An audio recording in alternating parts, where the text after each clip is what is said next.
Welcome. In this video, we will discuss about the latest decision of government regarding the governance of OTT platform.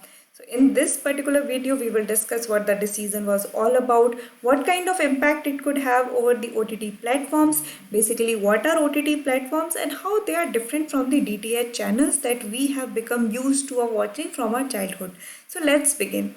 So the first thing that we need to do is to get the context. So the union government has brought over the top OTT platforms. So OTT is actually the over the top platforms or video streaming service provided such as Netflix, Amazon Prime and others under the ambit of Ministry of Information and Broadcasting. So basically right now what we have, these particular OTT platforms or the video streaming sites, for an example Netflix, Amazon Prime, Hotstar and so on, these were not regulated under any ministry, but going forward the union government has decided that now these OTT platform would be under the Ministry of Information and Broadcasting. So Ministry of Information and Broadcasting will take control of these OTT platforms.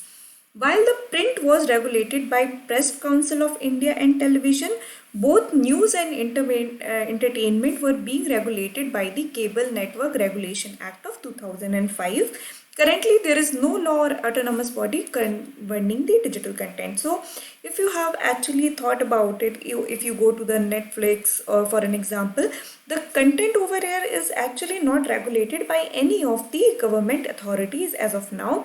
And because of it, there was a lot of concern. In fact, Supreme Court itself has recently issued a notice to the Center and the Internet and Mobile Association of India on a petition to regulate OTT platforms. So basically, unregulated content used to get into the Netflix or Amazon Prime, and at times, think about it, children could get access to the content which is not very suitable for their age, because these what you can say platforms are very accessible over the top. So people have now their phone, they have these apps on their TV, they have connected to all these over the top platforms, so these are very accessible and the content was not at all monitored by the government. So because of it, Supreme Court has also asked the center to take some action, and accordingly now this particular OTT platform will be going to into the ambit of Ministry of Information and Broadcasting. Another important point for you to remember from this slide is that the print media is regulated by the Press Council of India and Television Act, while the entertainment and the other news, the electronic news that you see on your television, they are actually under the ambit of Cable Networks Regulation Act of 2005. So these are the two particular act which has been regulating the press as well as the electronic news and entertainment TV channels.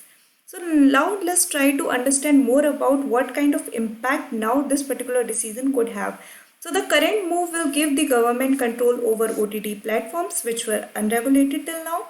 No details as of now, but it is learned that the program code that governs content on the TV and which found an outlet in the Cable Television Network Regulation Act of 1995 may serve as a template to frame rules for online content. So as of now, when the Union government has decided that these OTT platform would now be under the Ministry of Information and Broadcasting, they have not issued a detailed guidelines what would be regulated, how it will be regulated.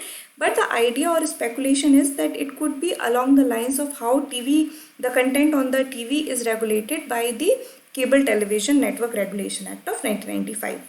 The program code lists several don'ts that channels are required to observe and follow. So what does this particular program code, which is under the Cable Television Network Regulation Act, have? So it does provide the cable TV networks with certain kind of don'ts that they need to follow if they want to be broadcasted.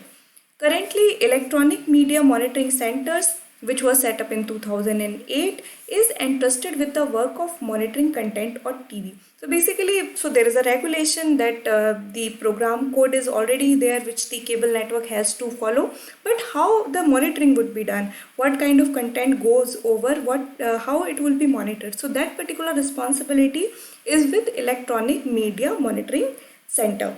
It puts out the reports on violation of program code. So whenever any cable TV channel has gone ahead and violated the don'ts which is mentioned over there in the program code, this particular electronic media monitoring center would raise a flag. The findings to go on an interministerial committee. So when they actually raise a flag, it goes to an interministerial committee which will decide what to do. There is a possibility that the brief of the monitoring service could be extended to include online content. So again, this is one of the speculation that there is a possibility that this electronic media monitoring center would be given the additional responsibility to monitor the online content also. So these are the major impact, or these are the changes which is going to happen because of the decision of government to bring the OTT under its ambit. Now let's try to understand what is actually the over-the-top media service. So it is a streaming media service offered directly to viewers via internet. So if you know, in your mobile phone, when you are using the Netflix app to watch any content over it, you don't have to have any other kind of connection. Only your internet is sufficient, and that's why it is like directly reaching to the viewers via internet. It bypasses cable, broadcast, and even satellite television platforms, the companies that traditional act as controller or distributor of such content. So generally when it is cable channel, it is broadcaster or satellite television platform, that at that level generally the content filtration, or you can say the moderation, used to happen. But right now this OTT platform directly reaches to the viewer by bypassing all such kind of regulators.